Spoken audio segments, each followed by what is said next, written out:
We're continuing to track that first round of winter weather that's starting to move in as we get into this morning. Again, kind of an overview, not just of this one, but the next few going forward as we get all the way through Thursday and Friday. Again, rounding into a new year across mid-Missouri. Going to be dealing with a couple of different opportunities for some of that wintry weather. The first of which is this morning, the second of which is going to be tomorrow night.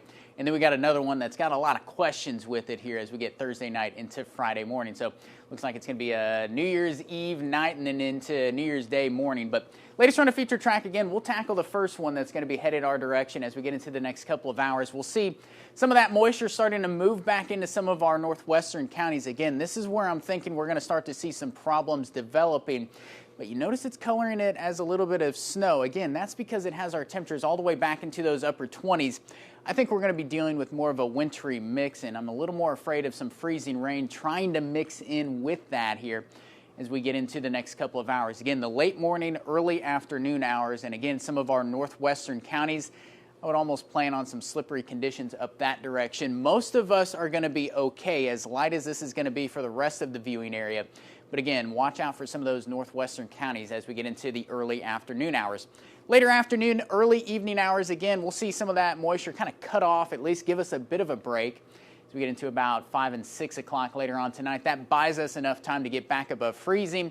We'll actually add on a few more degrees with those southerly winds overnight, so that keeps us at least in a pretty safe zone of just dealing with that liquid form tonight, and that's when some of the heavier rain is going to be moving in late tonight into early tomorrow morning. And then we're going to have to watch those temperatures kind of on the backside of where this stalled stationary boundary is going to ultimately kind of set up. It's going to drift back toward the south and east, and that'll open the door to see that freezing weather work its way back in. Now, again, if it does that soon enough, maybe picking up some pretty light accumulations here into Columbia back toward Boonville in Mexico. I think our better chance at seeing some of that lining up is going to be closer toward I-44 tomorrow.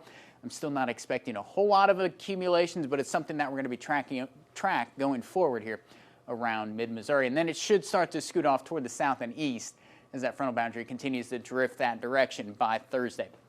Getting into Thursday night, again, that's when our next round is going to be moving in. But this round, again, I mentioned that freezing rain is going to be kind of the biggest concern in some of our northwestern counties, and I think Future Track has a good handle on some of that. But these numbers, again, although they look fairly benign in and of themselves, you got to remember we're going to be mixing in a little bit of sleet and some snow, so it doesn't take a lot to cause some problems out there. Again, we're just kind of in that nuisance range in terms of some ice. I think the worst part's going to be just to our north and west. You talk about places like St. Joe. Could be looking at a pretty high impact situation. So if your travel's taking you that direction, maybe think about that going forward. Again, looking at traffic tracker, Wednesday, I think we're going to be shaping up okay. We just got to watch that trailing line of some snow by the afternoon. Thursday is largely going to be okay as well. We're not going to be tracking a whole lot falling to the ground. It's Friday morning that I'm a little more concerned that we could be dealing with yet another swipe of some of that wintry weather, but a lot of questions still remaining with the exact track of this storm system. Again, we're getting something out of this. I would be almost willing to bet at this point, but exactly what is still up in the air. Thursday night into Friday morning, again, ringing in a new year, 2021. Maybe a little bit of a wintry note here, but on the other side of it, again, Saturday and Sunday, finally taking a break and quieting down around mid-Missouri.